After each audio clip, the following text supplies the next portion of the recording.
welcome to the programme, sir. We've got a range of topics to work through. First of all, given the Federal Reserve and Chair Jay Powell is in focus later on this afternoon, a man who, of course, you know well, we'd love your reaction to the latest pressure on the Federal Reserve and the daylight, the division within the committee right now, and the daylight between Governor Myron coming out of the White House and everybody else. David, what's your reaction to that as it builds through the summer and as we enter the fall? Well, the Fed did what most people thought it was going to do, which is to have a rate cut of 25 basis points. President Trump didn't applaud that. He didn't criticize it either. I presume he wanted a bigger rate cut, but generally he was okay with it based on what I've heard.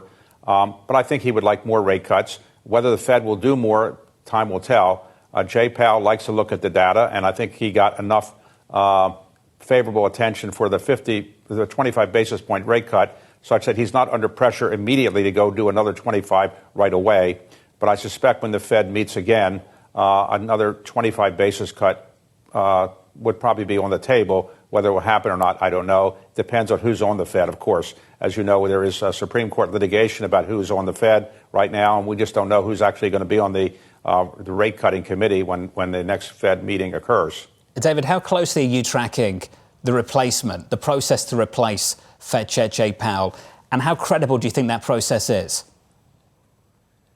I think the president has largely made up his mind. I obviously can't speak for the president, and I haven't talked to him about it, but I suspect that there are very few people that he is considering at this point. He knows all the people who are likely to be candidates pretty well, and I think it's down to one or two people, but I think he probably has made up his mind, would be my guess. I don't really know for sure. And I think those are people who are likely to do pretty much what he's interested in doing. So I don't think he's looking for any surprises by picking somebody he doesn't really know. David, you're in a wonderful position. Jay Powell's term is not up until May, and Jay's made it very clear that he wants to stay through the end of that term, which is May of 26, and then he'll be gone, and then you'll have a new chairman. Presumably that person will be confirmed before Jay Powell actually leaves. One of the questions for the Federal Reserve, as well as economists more broadly, is just whether this economy is truly reaccelerating or whether we are facing something that is more pernicious, particularly led by the labor market. Based on your position, the hat that you wear at the Carlyle Group and the portfolio companies, are you seeing more signs of reacceleration? Or are you seeing more signs of something that's more tepid? The biggest surprise to date is that the impact of the tariffs has not yet been felt in the economy in any meaningful way. When tariffs were imposed, people thought this would produce runaway inflation. It hasn't happened yet. That's in part because the tariffs haven't gone fully into effect, and in part because I think some of the U.S. importers are not passing along the costs.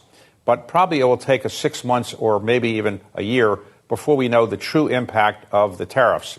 One thing I would like to point out, though, is the tariffs, whether you like them or not, are now going to be part of our economic system. And this is what I mean. When the big, beautiful bill passed the Congress, it assumed over the next 10 years or so we'd have roughly additional $2.2 trillion of federal indebtedness, $2.2 trillion over 10 years. But that assumed about $4 trillion of tariff income coming in. So if the tariffs were to go away, as some people would like them to be going away, you're going to have another $4 trillion of additional federal indebtedness. So we're in a difficult position. If you don't like the tariffs, you've got to come up with some other way to get $4 trillion of revenue into the system where you're going to have a gigantic increase in the debt. David, you were talking about how this is a different system, right, where tariffs are a part of it. We also are talking, we've talked a lot about how the government has taken a stake in Intel, had a more direct influence over a number of different technology companies. When you talk to the heads of wealth, for you yourself at Carlyle, how much is it difficult to really adjust or change the way that you invest around some of these changed policy perspectives? I don't think it's really changed that much because right now, most things that people like Carlyle or Blackstone or Powell or KKR are investing in are not directly affected by what the president is doing. There are a couple of very visible deals that the president has taken, or on behalf of the U.S. government, some stakes in or had some modifications on the deal that was on the table. But generally, I don't think it's had a big impact. Right now, the investing world is in reasonably good shape. Inflation is not a gigantic problem at the moment. U.S. growth seems to be in reasonable shape. Clearly, there are always some challenges in the economy. I think most investors would like to have more certainty about where the Fed is going in terms of interest rates. But generally, I don't think people are holding back on doing deals at the moment. In terms of the stakes that the federal government's taking, presumably they will all be put in some kind of sovereign wealth fund or something of that type at some point. The U.S. government doesn't have a sovereign wealth fund. In effect, our sovereign wealth fund over the years has been our printing press, because we've in effect been able to print all the dollars we really needed and in effect substitute that for a sovereign wealth fund. But I think the president seems to be interested in developing a sovereign wealth fund, and the Secretary of Treasury and others have talked about it. And presumably some of the stakes, like the Intel stake and others, will ultimately go into some kind of sovereign wealth fund. David, if I could just quickly pick up on that comment you made earlier about Jay Powell will be gone. His governorship ends in 2028. This is someone you know really well. Do you think he will leave after he's no longer chair, or do you think he's going to stick around?